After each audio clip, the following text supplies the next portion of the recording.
There's no other way to do this. You go to game number 5 between these two teams, and I don't think anybody would expect anything less unless you watch those first 2 games and there were some question marks then. But Dreadnought, we've got ourselves one heck of a series here. We do, and at this point, I really don't even know. For most of the games, Octalysis is in control. A little bit not so much when it comes to Dragon Chariot, but up until that point, Infernal Shrines, like we talked about here, they've been able to maintain it. It's just closing it out and completing it. But now it's suddenly, with how often we've seen Freedom be able to come back, it's suddenly asking the question of, like, who is going to be able to have that team? Because even if Octalysis gets a lead, we aren't sold that they can close it now. Dreadnought, every team that's picked the battleground in this series has won. It's game number 5. There's only a few maps left. Let's do this. Towers of Doom, picked by none other than Team Octalysis. Leaving Battlefield of Eternity, Dreadnought was telling me before we started, he's like, I'd love to see it go to BOE. It's like, what's left? Towers, BOE, Cursed Hollow. It's game 5. We do it in fashion here. Towers of Doom. Towers of Doom. This is probably the only battleground that we've had selected yet that I don't feel weighs that heavy to one or another, though. It is the universally accepted, I think, battleground in North America here. So to end in a game number 5, it is nice. But as you said, the trend here has very much been towards that second pick winning the battleground here. We'll see if it keeps up. As the draft so very important here for these two teams, especially after some of the wild variants we got in the last game from Freedom and Octalysis, showing that Octalysis, or Freedom, excuse me, could adapt on the fly and still execute in-game. Sergeant Hammer has to be considered when it comes to play, if not in the bans, but in the draft. And Octalysis, I'm curious, because Team Freedom, if they're going to go Hammer, they would love to have a Deckard on their side. Octalysis can play around that, but if you don't get the Deckard, a Tyrande works. So then I think, would Octalysis be willing to commit to a Sergeant Hammer in their 1-2? It's not like game number 1, they dismantled the Sergeant Hammer comp. That game it created a lot of chaos from the get-go. So we'll see an Abathur ban instead. Snap Tyrande here for Freedom. White main what from Octalysis? Do we go with the Dahaka, maybe a Yrel? Something a little bit different. In the past, I would have said this is white main Yrel. Deckard Dahaka. Giving up the potential of the Hammer, of the white main, really anything here towards Freedom. Think about Zugrug's heroes this series. Arthas, Zul, 2 games on Blaze. I don't really know what to expect here. Freedom's been willing to play ball, that's for sure. When it comes to the deviation in some of the picks here, the Zeratul as a selection as a response to Dahaka. Pretty cool matchup there. For anybody who doesn't know, you can Vorpal post Brushstock. So it puts you in a position to pretty much follow the Dahaka if you would like, if you are that offlane match. Makes Zeratul global too. Octalysis has a Hammer team in the making, if they so choose, something that they have done in the past. Cassia.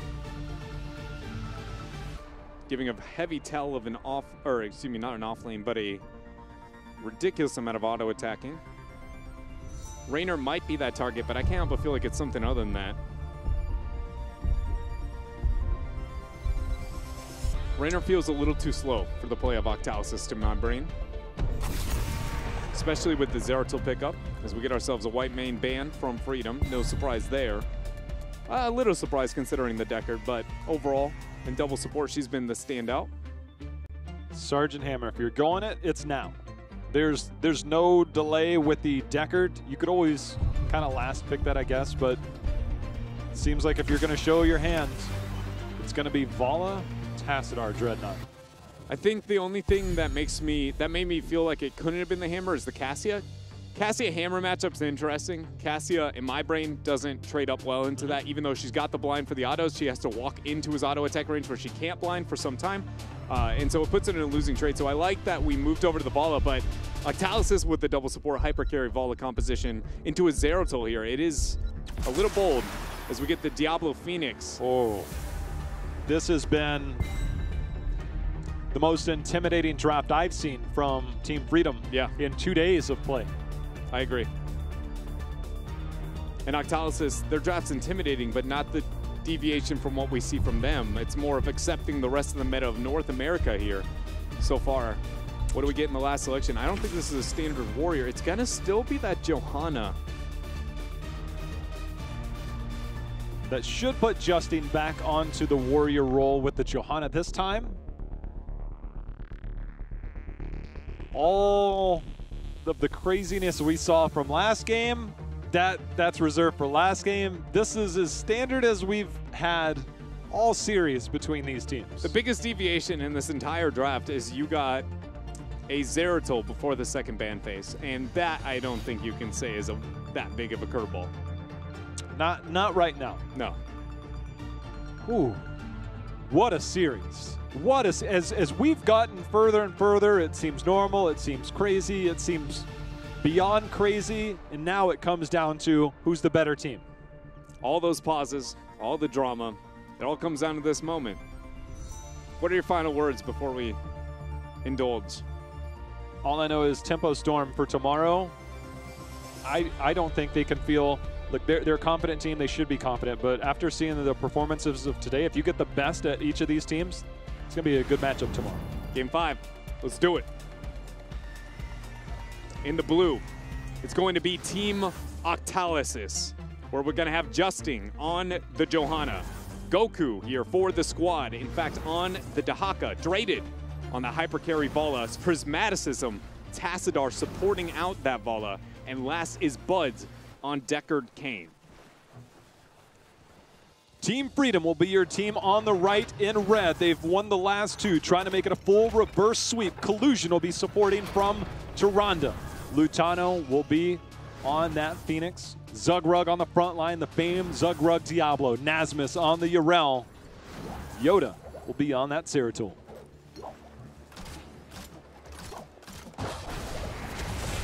Wave Clash begins. Offlane 1-3-1 setup here for Team Freedom. Willing to take the slower opener here. Tyrande and Diablo did display themselves in the mid lane, so no surprise when it comes to laning setup for Octalysis, dominating over both the waves. This is interesting. Look at it. What are we going to see from Team Freedom here in terms of decision making? Jay, how Octalysis is making a huge adjustment on the fly. Knowing that the Freedom would fall behind in the rotation, they expected them to just blind rotate back, but they just took a free front wall there. A large amount of damage, and already Octalysis setting a great tone here on Game 5.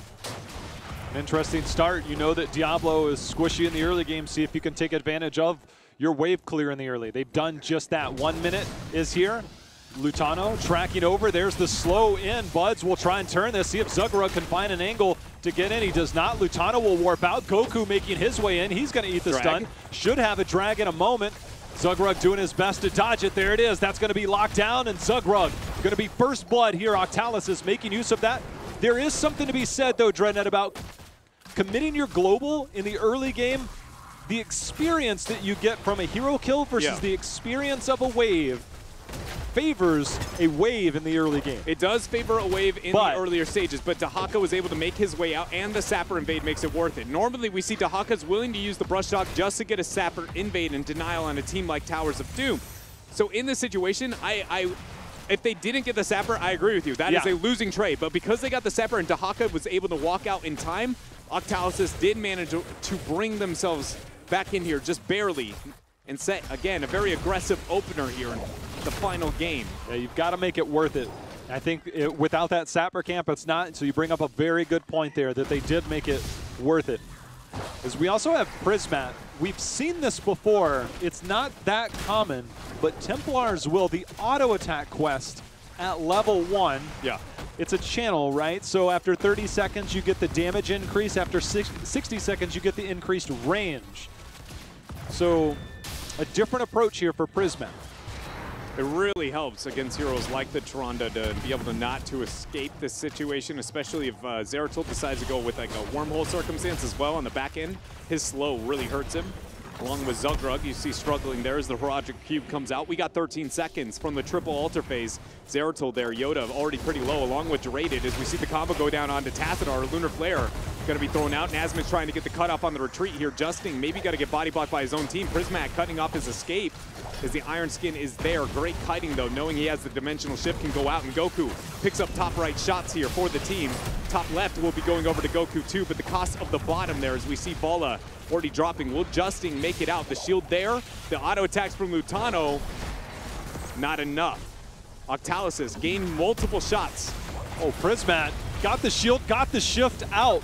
I thought he was a goner because that was an excellent combo, very well timed, but he managed to self-shield himself and then had the E cooldown for the dimensional shift out. As you pointed out, Daka did manage to get both of the top altars. So the core lead in favor of Octalysis. Pretty big win for Octalysis based on the fact that I don't think they could have won that skirmish in a traditional approach with this double support composition this early. They need a little bit of time to scale upward, especially heroes like Tassadar. Justin has to drop the Iron Skin there with some of the threat over the mid lane.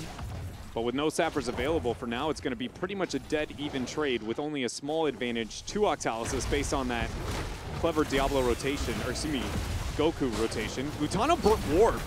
Project Cube didn't land, otherwise that would have been a dead Phoenix here. Look at the flank from Nasmus. Drayden has to go down. He's going to get the Tassadar shield, but Zugrug gets the Shadow Charge. The combo goes through, and that is another kill here for Freedom. Oh, Justine, however, in that, this is, look, I got to see this. Subdue. He actually picked that up. That is such a massive talent pickup. It's very rarely ever finished. You already, when you hit two heroes without completing the quest, you get the slow. But now, anybody he hits with the punish is slowed by 80 seconds, and the decay on that no longer exists. So now, that's a very interesting pickup. Yes, you lost the kill. Yes, you lost the skirmish.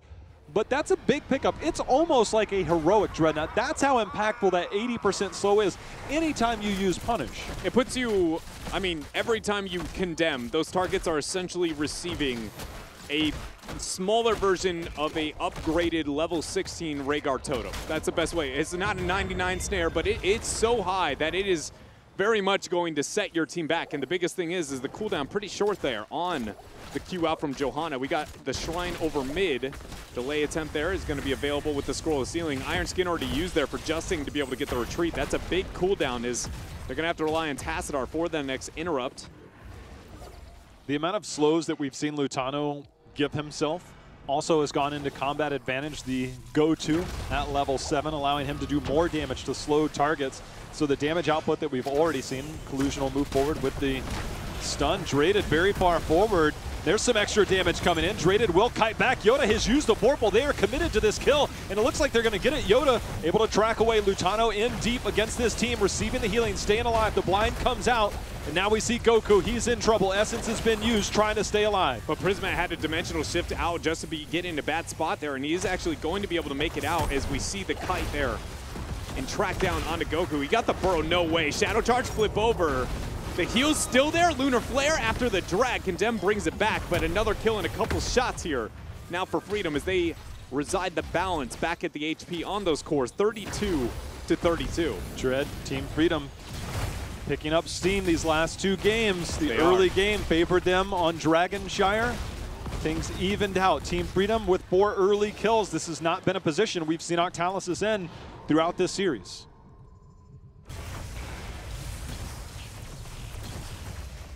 One thing we can't look at here is the dimensional shift baited. Nasmus not going to follow up.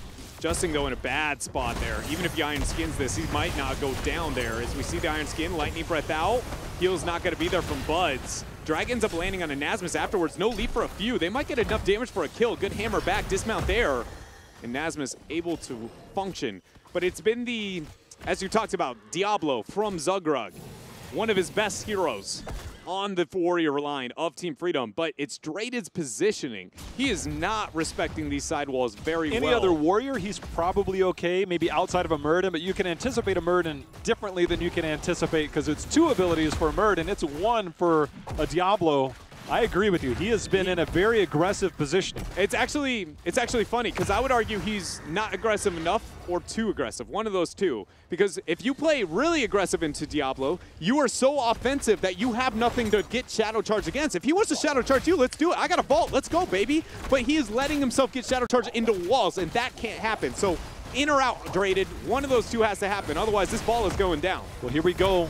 Contest for the point. Dahaka coming in. There's the force wall picked up. Nice knockback by Nasmus. Isolation's going to miss. Zugrug and Nasmus are living. Shadow Stalk is out. Lightning Breath paired with the salvo will do some damage. There's Draded barely able to stay alive. In comes the Falling Sword by Justin trying to make this a thing.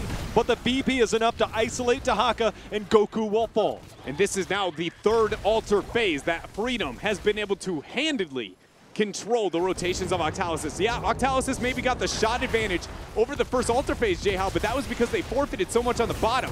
As Prismat, Dimensional Shift out, collusion with the Lunar Flare, not gonna snipe that one. But they are in prime position to control this game, much like Octalysis has been over the first four. So we'll see if they have it in them, but look at that, the flank out of Nasmus. Stay a while and listen to save the day. Justin now has a big condemn opportunity. Huge turnaround point here for Octalysis. Yeah, they're trying to keep Zugrug in, but he's so tanky. There's that 80% slow. With that, they've got the lockdown. Is that enough to reset the souls? It is. That is a major pickup there. No minions means nothing to eat those shots, and then the 80% slow off of that subdue kept Dahaka in, or Diablo in place, but the force wall pickup, I think that's important to know. We saw Prismat eat that stun and then was able to dimensional shift out. He doesn't have the reset. Nice isolation. This should be a kill. Lutano gonna go down, and now Octalysis somehow is recovering in this game, Jay. How things are falling apart quickly for Freedom as the experience has now been able to recover after those 2 kills. And man, it is just a back and forth here as Priz claims bottom bell tower conversion for Octalysis, a big swinging point in this game number 5. The pressure is mounting. I'm starting to feel it. I mean, it seemed like Team Freedom started to pick up their groove there, and Octalysis, Justin, he's like, let's go, let's fight, and Goku making the play, making sure there's no warp available with that isolation. 13 talents here, even here. And Bud set up over the first initiation over bottom to hit the stay a while and listen, while Justin comes in with the condemn slow afterwards. It's been clever here, but now it needs to continue because shots not in favor here of Octalysis, though they are getting momentum in this last couple of games, or last couple of minutes. We know that teams like to reclaim that tower down at the bottom, and these are normally traded off in the top. So they started the boss. They said, well, if you're going to do that, we're going to take this. We have enough defense. Instead, they were able to buy out that rotation. Phoenix, I believe, started that sapper camp at the bottom right.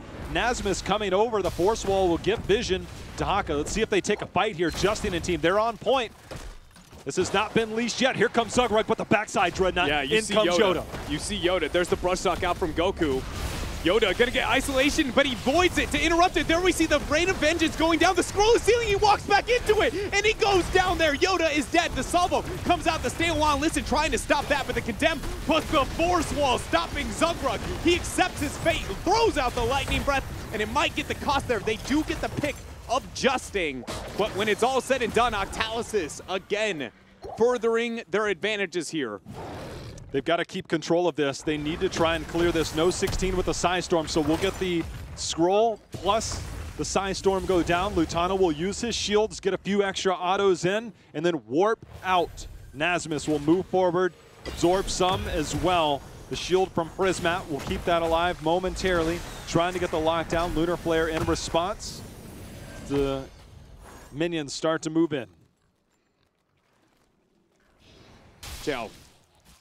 That last skirmish was, I think, very important here to point out some of the interactions, and it's mainly Goku on his Dahaka. He got that isolation in. He is ready for that Zeratul to come in the back line and try and make anything happen, because he's going to isolate, he's going to drag. He is making Yoda's day a living hell. He got that isolation in on Diablo to stop that Salvo Lightning Breath combo, which I think was a major turning point. That could have exploded for Freedom. But I agree with you. Goku made 2 major plays in that as Justin goes forward, trying to get these sappers across. Zugrug, are you kidding me? Drayden just comes in, says, come on in, big boy, let's go. I want to dance with the devil, and I'm the one who's going to win tonight. Yoda picks up the top right shot. That's 3 shots available as Nasmus did interrupt Goku. Yeah, but if they get this channel, that's 5 shots cumulatively, 10 total at the end of this. So Octalysis will claim the lead here in our game number 5. The 16 talent tier for Prismat. He did not go the Psystorm talent, but to hold on to this lane, the Psionic Echo, that will help clear in a lot of situations Also, to maintain control. Also, a lot of people underestimate the synergy of Psionic Echo plus Force Wall. If you have a good Force Wall, that means you're getting value out of that Psionic Echo. They're going to eat all ounces of those ticks between phase 1 and 2 of the casting there. They'd love to keep control of this bottom lane. That next altar phase now, Dread, in the bottom. Only the single altar controlling that bottom lane generally wins out in the long run. Sappers now are available. Here comes the Psystorm. Zugrug and team in position. 64 stacks on the souls for Diablo. See if Octalysis fights. Instead, they're going to back away. They might get, the brush talk here if they want. Nope, it looks like they are going to be comfortable backing up. It's tense, man. It is tense here for these teams. Scroll the ceiling to make sure those sappers can't make it out too far. A nice bit of extra damage here. Keep in mind that the brush talk shrub is going to be on that lower right section, if at all, for Goku. So anybody who gets too close to that has to second guess themselves. Force wall out, Justin trying to stop those sappers. One makes it in as the scroll of ceiling hits Zugrug. Nothing gained for either side here. Still control over this bell tower in favor of Octalysis, and with that shrine spawning, they're going to try and make a play here onto Justin. He's completely split. There goes the lightning breath. Salvo gets slept there. Goku comes in on the backside, gets the isolation in, but Drayden comes in with the Rain of Vengeance, doing some damage. There's going to be the stun. Down comes the jump. Zugrug is somehow surviving here through all of this. Team Freedom, though, they're on the back foot, having to get out of there. I thought that was about to explode either way. They held their own, but going even in that trade, or at least having to back out and tap, means you lose 5 more shots, Jay Howen, after the last altar phase. That sets them back miles here, only putting 11 HP on their core, and they know it's dire. They're going to snap rotate to Boston. Normally, I'd say this is smart, but look at Ardent Defender and Salva, only heroics available. If it gets sniffed out in time, Octalysis could make the play, but it doesn't look... I don't know, they're rotating, but I don't know if they'll get it fast enough. Vala just picked up those sappers, so if they take this, Freedom should comfortably initiate. Octalysis is on there, Justin is on point, the slow is going to be there, Yoda jumps out, the boss ends up getting picked out. There's a salvo that will hit everybody except for Goku as he hops under. So Team Freedom sneaks away with a few shots of their own. The sappers are going to be pushing bottom. Octalysis and team will need to continue to defend that if they want to have control, because Dreadnought, again, that altar will be in the bottom area. And for Octalysis holding this, we've already seen what it can do in one fight. See if they can do it again. Middle sapper, only 1 HP there. Couple autos from Lutano is going to be enough as the flip comes out. No shadow charge available due to that iron skin use. That is the biggest thing to keep in mind, is it wouldn't have pushed them away. It's not a threat at that point in time. Great job there from Justin, as we're going to be waiting out that next altar. With that on bottom and the bell tower conversion still there, as we've talked about, that is a grim situation for Freedom. Goku. They're going for Goku. They sniff him out. Lutano hits the slow. He's dead. He has no way out of this.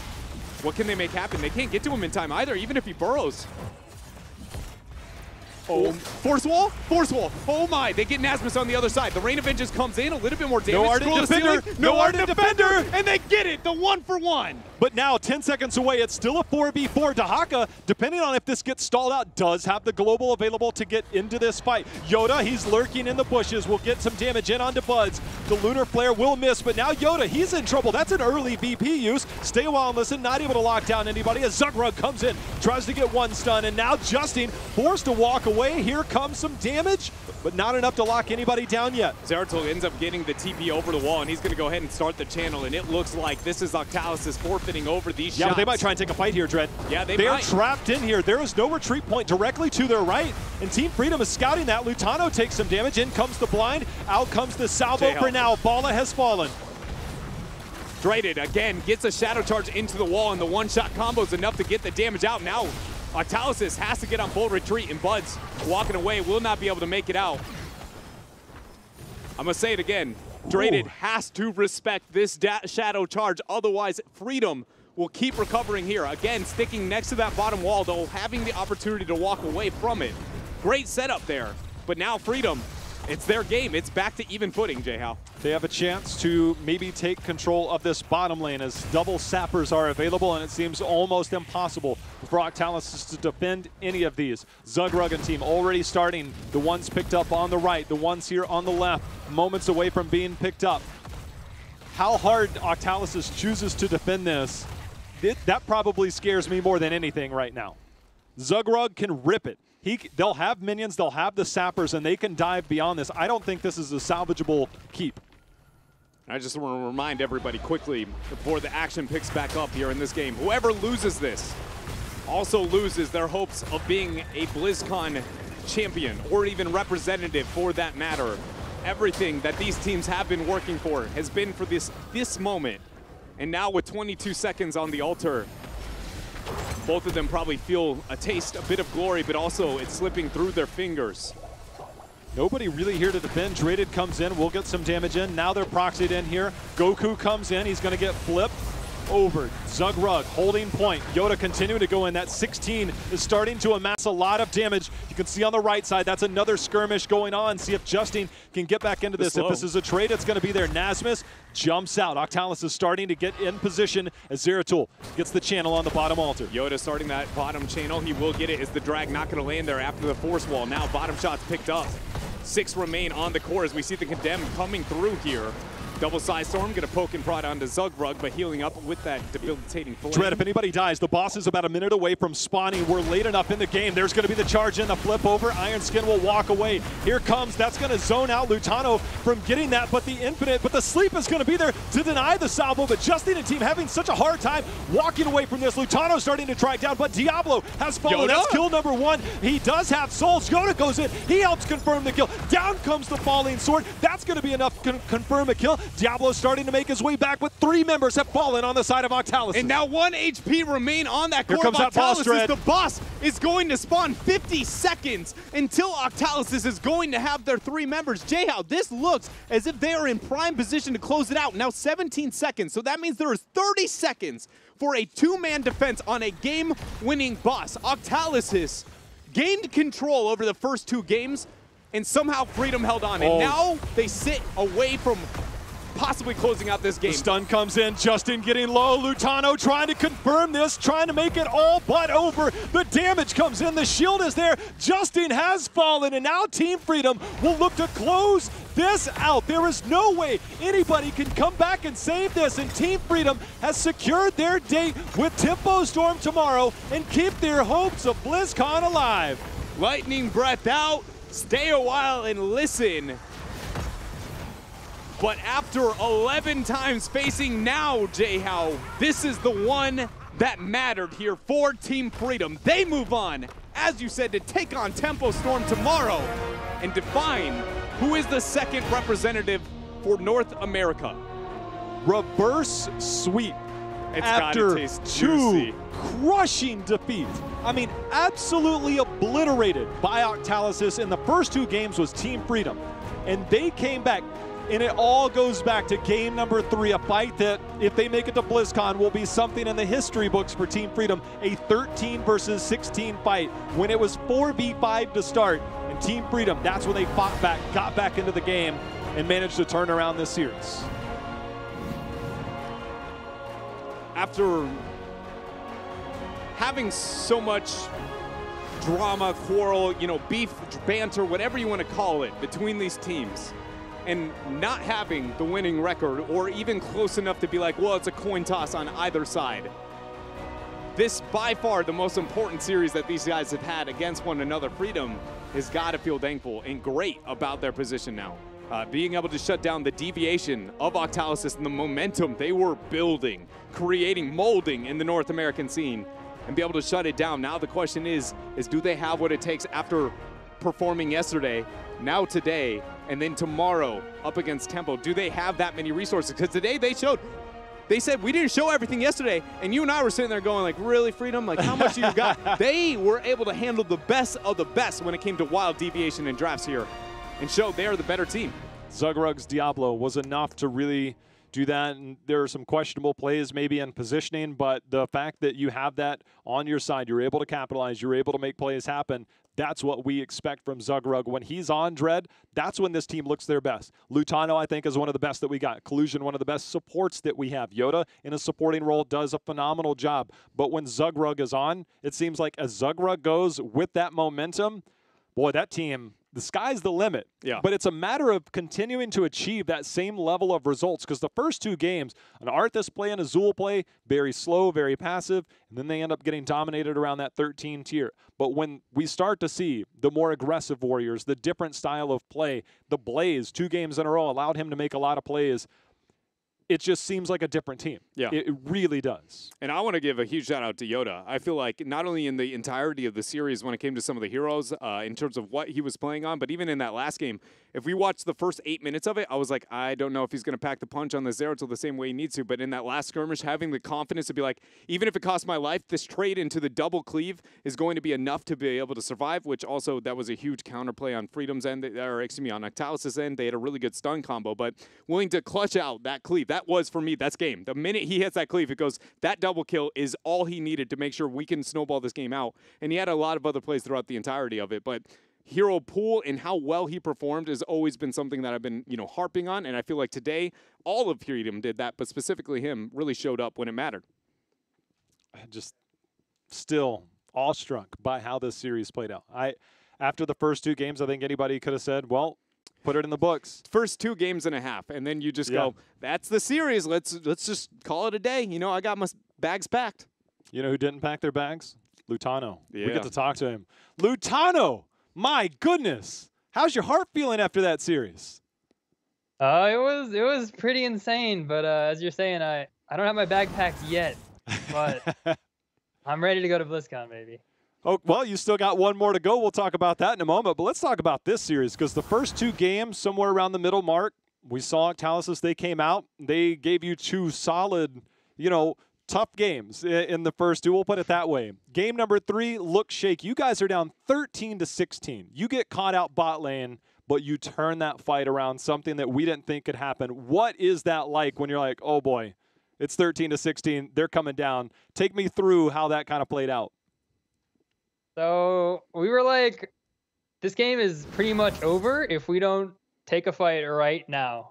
If we had waited for Shrine to start, the game was over. They just have so much more Shrine control than us. We're just like, we need a fight right now, so we're just going to give them the fight they want. And they took it, and we won it. So. Well, we know reverse sweeps. You guys have had this rivalry going over this phase and throughout. We've heard the words from both teams. Is there a certain satisfaction knowing that you didn't just pick up the series victory, you're moving on to play Tempo Storm, but you also put out somebody like Octalysis? Does that kind of give a little extra icing on top here? I mean, we've had a beef for a bit now. It's like pretty much the entire phase 1 and phase 2. I hope that we can put the beef to bed. I think we can both respect each other as teams at this point, and I hope that's how it will proceed from here on out. Well, you're stand-up. I love it, Lutano. I'm going to send you to Dread for now. Lutano, I've got to ask here, is the guy being able to play the Sergeant Hammer? We got 2 Chromies to match into you. Game 1, and I believe it was Game 4, but there were very, very different results, and it seemed like impact between the 2. What was the reasoning as to why you were, I guess, struggling and holding your own in one game, but then very successful in the other? I think the first game, they just had way too much threat. The Maiev, they didn't pick a real offlaner, so they picked the Maiev, and they just literally just hard dove every opportunity that they had whenever I sieged up, and I just couldn't do anything. So we kind of adjusted and draft. A lot of people have been running that D-Shire draft, so we were just like, all right, we know how to counter it. We can play macro if you want to play macro. So Talking about it worked out. That Dragonshire draft, that raises something that I want to bring up a little bit, because when we got to talk to you guys yesterday, was talking about, we didn't show anything. We still got more kind of in the back pocket. Today, I think we definitely got bits and pieces of deviation from you guys from what we normally get. Now knowing that you're going against Tempo Storm, do you feel confident you guys still have enough, tricks in the bag here to hold your own against a team as dominant as them? We've got a little more in the tank. We're not on empty yet. That's all I'll say. All right, man. Well, I'm going to give you back to Jay Howell, and good luck going in tomorrow, and congrats on today's win. Thank you, man. Lutano, you got through what seemed to be the juggernaut of Octalysis here in part 2 of phase 2. You now have Tempo Storm. They've been one of the long-standing teams for a very long time. The 3 teams that are here at the top are also the 3 teams that made it to BlizzCon, but now there's just 2 of you. What will it take to beat Tempo Storm tomorrow to go ahead and secure your spot to BlizzCon? I think we have to outdraft them. It's going to be a very difficult series. It's going to be on their home server, so they're going to be playing optimal. We'll try our hardest, but it's going to be a rough series. Hopefully we can take it. Lutano, it's always a pleasure to watch you play, and congrats on your team's success today. I look forward to you guys tomorrow and another great series, I'm sure, to come.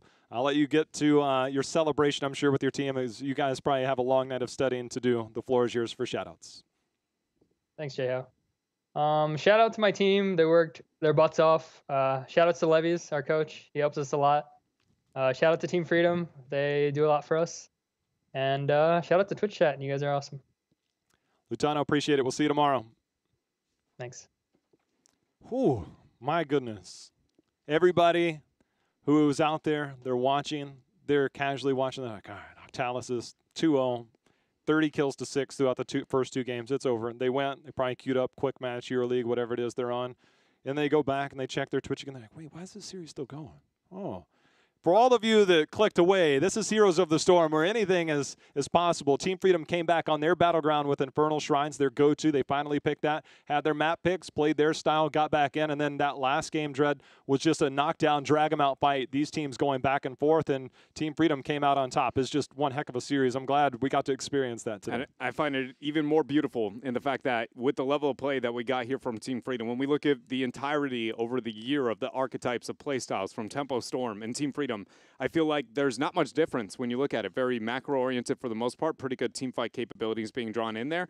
And if anybody, maybe slightly upper hand team fight to Tempo Storm with the synergy that they've had for some time. Maybe, you know, just finding the roots now. But they were the team that knew how to punish faster than almost every other team in North America. And, you know, others are learning to be able to keep at that pace.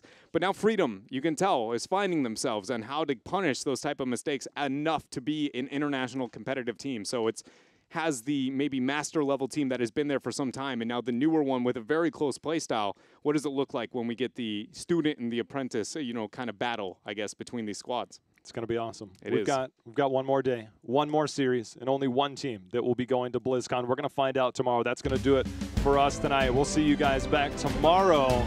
See you in the Nexus. Until then, see you.